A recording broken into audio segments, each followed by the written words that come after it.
Hi ನಮಸ್ತೆ ಎಲ್ಲರಿಗೂ happy Sunday. ಇವತ್ತು ಥ್ಯಾಂಕ್ ಯು ಸೋ ಮಚ್. ಯಾರು ನನ್ನ ಚಾನಲನ್ನು ಹೊಸಬ್ರು ನೋಡ್ತಿದ್ರೋ ದಯವಿಟ್ಟು ನನ್ನ ಚಾನಲ್ನ ಸಬ್ಸ್ಕ್ರೈಬ್ ಮಾಡ್ಕೊಳ್ಳಿ, ಹಾಗೆ ಸಪೋರ್ಟ್ ಮಾಡಿ. ನೋಡಿ, ಇವತ್ತು ಸಂಡೇ ಸ್ಪೆಷಲ್ ಅಲ್ವಾ, ಮೊಟ್ಟೆ ಸಾರು ಮಾಡೋದನ್ನು ಸಿಂಪಲ್ಲಾಗಿ ಹೇಳ್ಕೊಡ್ತೀನಿ. ದಯವಿಟ್ಟು ಎಲ್ಲರೂ ಸ್ಕಿಪ್ ಮಾಡಬೇಡಿ, ತುಂಬ ಚೆನ್ನಾಗಿರ್ತದೆ ಇದು ಹೇಗೆ ಮಾಡೋದಂತೆ ನಿಮಗೆ ಸ್ವಲ್ಪ ಕ್ರಮೇಣವಾಗಿ ಹೇಳ್ಕೊಡ್ತೇನೆ. ಆಮೇಲೆ ತುಂಬ ಚೆನ್ನಾಗಿರ್ತದೆ ಇದು. ಟೇಸ್ಟು ಮಾತ್ರ ಸೂಪರ್ ಆಗಿರ್ತದೆ. ದಯವಿಟ್ಟು ನಿಮ್ಮ ಮನೆಯಲ್ಲಿ ನೀವು ಒಂದ್ಸಲ ಟ್ರೈ ಮಾಡಿ, ಹೇಗಾಗಿದೆ ಅಂತ ಕಮೆಂಟ್ಸ್ ಹೇಳಿ.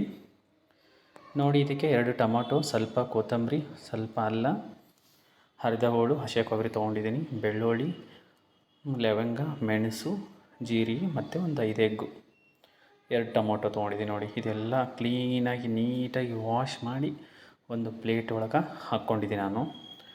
ದಯವಿಟ್ಟು ಇದನ್ನೇನು ಮಾಡೋಕ್ಕಂದರೆ ಮಿಕ್ಸಿ ಜಾರಿಗೆ ಹಾಕ್ಕೊಳ್ಳೋಣ ನಾವು. ಒಂದೊಂದು ಹಾಕಿ ಕೊಬ್ಬರಿ ಹಾಕಿ, ಹಸಿ ಕೊಬ್ಬರಿನ. ಇದು ಹಸಿ ಕೊಬ್ಬರಿ ನೋಡಿ, ದಯವಿಟ್ಟು ಯಾರು ಒಣ ಕೊಬ್ಬರಿ ಹಾಕಬೇಡಿ. ಇದನ್ನೇನು ಮಾಡ್ಬೇಕಂದ್ರೆ ಮಿಕ್ಸಿ ಜಾರಿಗೆ ಹಾಕಬೇಕಾದಾಗೆ ಒಂದು ಸ್ವಲ್ಪ ಗಸಿಯಾಗಿರಬೇಕು. ಅಂದರೆ ಜಾಸ್ತಿ ಸಣ್ಣನೂ ಇರಬಾರ್ದು, ಜಾಸ್ತಿ ದಪ್ಪನೂ ಇರಬಾರ್ದು, ಮೀಡಿಯಮ್ ಆಗಿ ಗಸಿ ಇರಬೇಕು. ಆ ಥರ ಇದನ್ನು ಮಿಕ್ಸಿಗೆ ಹಾಕ್ಕೋಬೇಕು ಯಾವಾಗಲೂ. ಮಿಕ್ಸ್ ಹಾಕಿದ್ಮೇಲೆ ದಯವಿಟ್ಟು ತುಂಬ ಚೆನ್ನಾಗಿ ರುಚಿ ಇರ್ತದೆ. ದಯವಿಟ್ಟು ನಿಮ್ಮ ಮನೇಲಿ ಒಂದು ಸಲ ಟ್ರೈ ಮಾಡಿ ನೋಡಿ ಪ್ಲೀಸ್. ಯಾರು ಅಡುಗೆ ಮಾಡೋಕ್ಕೆ ಬರಲ್ವೋ ದಯವಿಟ್ಟು ಎಲ್ಲರೂ ಅಡುಗೆ ಮಾಡೋದು ಕಲ್ತ್ಕೊಳ್ಳಿ ದಯವಿಟ್ಟು. ಇದು ಸಿಂಗಲ್ ಇರೋದವ್ರಿಗೆ ತುಂಬ ಹೆಲ್ಪ್ ಆಗುತ್ತೆ. ನೋಡಿ ಎಷ್ಟು ನೀಟಾಗಿ ಹಾಕಿದೆ ನೋಡಿ. ಇದು ಗಸಿಯಾಗಿ ಈ ಥರ ಇರಬೇಕು ನೋಡಿ ಯಾವಾಗಲೂ. ನೋಡಿ ಈ ಥರ ಇರಬೇಕು ಹೆಚ್ಚ ಯಾವಾಗಲೂ. ಮಿಕ್ಸಿ ಹಾಕಿದ ಮೇಲೆ ಅತಿ ಸಣ್ಣನೂ ಇರಬಾರ್ದು, ಅತಿ ದಪ್ಪನೇ ಇರಬಾರ್ದು, ಮೀಡಿಯಮ್ ಆಗಿ ಗಸಿ ಹಾಕಿದರೆ ಊಟ ಮಾಡಬೇಕಾದ್ರೆ ನಾಲಿಗೆಗೆ ಟೇಸ್ಟ್ ಕೊಡ್ತಾ ಇದು ಯಾವಾಗಲೂ. ಅದೊಂದು ಮಾತ್ರ ತಿಳ್ಕೊಳ್ಳಿ. ನೋಡಿ, ನಾನು ಒಂದೀಗ ಪಾತ್ರೆ ತೊಗೊಂಡಿದ್ದೀನಿ. ಈ ಪಾತ್ರೆ ತೊಗೊಂಡಾದ್ಮೇಲೆ ಇದಕ್ಕೆ 2 ಸ್ಪೂನ್ ಆಯಿಲ್ ಹಾಕ್ತೀನಿ. 2 ಸ್ಪೂನ್ ಆಯಿಲ್ ಹಾಕಿ ನೋಡಿ, ನಿಮ್ಗೆ ಎಷ್ಟು ಆಯಿಲ್ ಬೇಕೋ ಅಷ್ಟು ಯೂಸ್ ಮಾಡ್ಕೊಳ್ಳಿ ದಯವಿಟ್ಟು.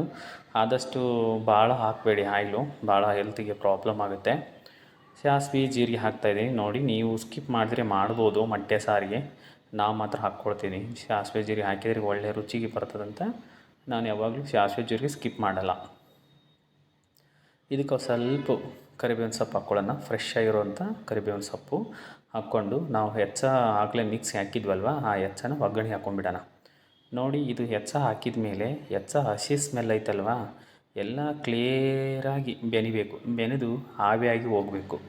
ಅಲ್ಲಿವರೆಗೂ ಇದನ್ನು ಬೆನೆಸ್ಬೇಕು. ನೋಡಿ, ಇದಕ್ಕೆ 2 ಸ್ಪೂನ್ ಚಿಲ್ಲಿ ಪೌಡ್ರ್ ಹಾಕ್ತಾಯಿದ್ದೀನಿ ನಾನು. ನಿಮಗೆ ಖಾರ ಇದ್ದರೆ ಕಮ್ಮಿ ಹಾಕ್ಕೊಳ್ಳಿ, ಖಾರ ಇಲ್ಲಾಂದರೆ ಜಾಸ್ತಿ ಹಾಕ್ಕೊಳ್ಳಿ. ನಿಮ್ಗೆ ಎಷ್ಟು ಬೇಕೋ ಅಷ್ಟು ಯೂಸ್ ಮಾಡ್ಬೋದು. ನಿಮಗೆ ವೈಯಕ್ತಿಕವಾಗಿ ಎಷ್ಟು ಬೇಕೋ ಅಷ್ಟು ಯೂಸ್ ಮಾಡ್ಕೊಳ್ಳಿ. ನೋಡಿ, ನಾನು 1/2 ಸ್ಪೂನು ಅರಿಶಿಣ ಪುಡಿ, 1/2 ಸ್ಪೂನ್ ಧನಿಯಾ ಪುಡಿ ಹಾಕ್ತಾಯಿದ್ದೀನಿ. ಕತ ಅಂತ ಕುದಿಬೇಕ್ರಿ. ಆವಾಗ ಅದು ಹಸಿ ಸ್ಮೆಲ್ ಐತಲ್ವ, ಆವಿಯಾಗಿ ಹೋಗುತ್ತೆ.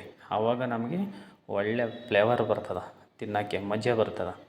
ಚಿಕನ್ ಆಯಿತು, ಮಟನ್ ಆಯಿತು, ಫಿಶ್ ಆಯಿತು, ಏನೋ ಮಾಡಿ ನೀವು ಆ ಹಾಕಿದ ಮೇಲೆ ಕತ ಅಂತ ಕುದಿಬೇಕ್ರಿ. ಕುದ್ದು ಆವಿಯಾಗಿ ಹೋದ್ಮೇಲೆ ನಮಗೆ ಒಳ್ಳೆ ರುಚಿ ಕೊಡ್ತದೆ ನಾಲಿಗೆಗೆ ಯಾವಾಗಲೂ. ನೋಡಿ, ಈಗ ಕುದ್ದ ಮೇಲೆ ಇದು ಕಲ್ಲರ್ ಹೆಂಗೆ ಬಂದಿದೆ ನೋಡಿ ಅಲ್ವಾ. ಇದಕ್ಕೆ 2 ಅಥವಾ 3 ಕಪ್ ನೀರು ಹಾಕ್ಕೊಳ್ಳಿ. ನೀರು ಹಾಕ್ಕೊಂಡು ಒಂದು 5 ಅಥವಾ 10 ನಿಮಿಷ ಮಾತ್ರ ನೀಟಾಗಿ ಕುದಿಸ್ಬೇಕು. ಆ ಕಡೆ ಈ ಕಡೆ ಅಲ್ಲಾಡ್ಸುತ್ತಾ ಕುದಿಸ್ಬೇಕು, ಯಾಕಂದರೆ ತಳ ಸೀದೋಗ್ಬಿಡ್ತದೆ. ಹಾಗಾಗಿ ನೋಡಿ, ನಾನು ಹಿಂಗೆ ಒಂದು 10-15 ನಿಮಿಷ ಕುದಿಯೋಕ್ಕೆ ಬಿಡಿ, ತುಂಬ ಚೆನ್ನಾಗಿರ್ತದೆ. ನೋಡಿ, ಈಗ ನೋಡಿ ಎಷ್ಟು ಕುದಿಯೋಕ್ಕೆ ಸ್ಟಾರ್ಟ್ ಆಗ್ತದೆ. ಈಗ ಕುದಿಯೋಕ್ಕೆ ಸ್ಟಾರ್ಟ್ ಆದಮೇಲೆ ನಾನು ಒಂದು 5 ಎಗ್ಗು ತೊಗೊಂಡಿದ್ನಲ್ವ, ಆ 5 ಎಗ್ಗನ್ನ ವಾಶ್ ಮಾಡಿ ಇಟ್ಕೊಂಡಿದ್ದೀನಿ. ಯಾಕಂದರೆ ಎಗ್ ಒಡೆದು ಹಾಕಬೇಕಾದಾಗ ಒಂದೊಂದು ಸಲ ಸಿಪ್ಪೆ ಕೂಡ ಸಾಂಬಾರು ಒಳಗೆ ಬಿದ್ದುಬಿಡ್ತದೆ. ಅದಕ್ಕಾಗಿ ನಾನು ಏನು ಮಾಡಿದ್ದೀನಿ ಅಂದರೆ ನೀಟಾಗಿ ತೊಳೆದು ಇಟ್ಕೊಂಡಿದ್ದೀನಿ, ನಾನು ಕ್ಲೀನಾಗಿ ಇಟ್ಕೊಂಡಿದ್ದೀನಿ. ತುಂಬ ಚೆನ್ನಾಗಿ ಬರ್ತದೆ. ಎಲ್ಲರೂ ದಯವಿಟ್ಟು ನಿಮ್ಮ ಮನೇಲಿ ನೀವು ಒಂದು ಸಲ ಟ್ರೈ ಮಾಡಿ, ತುಂಬ ರುಚಿಯಾಗಿರ್ತದೆ ನೋಡಿ.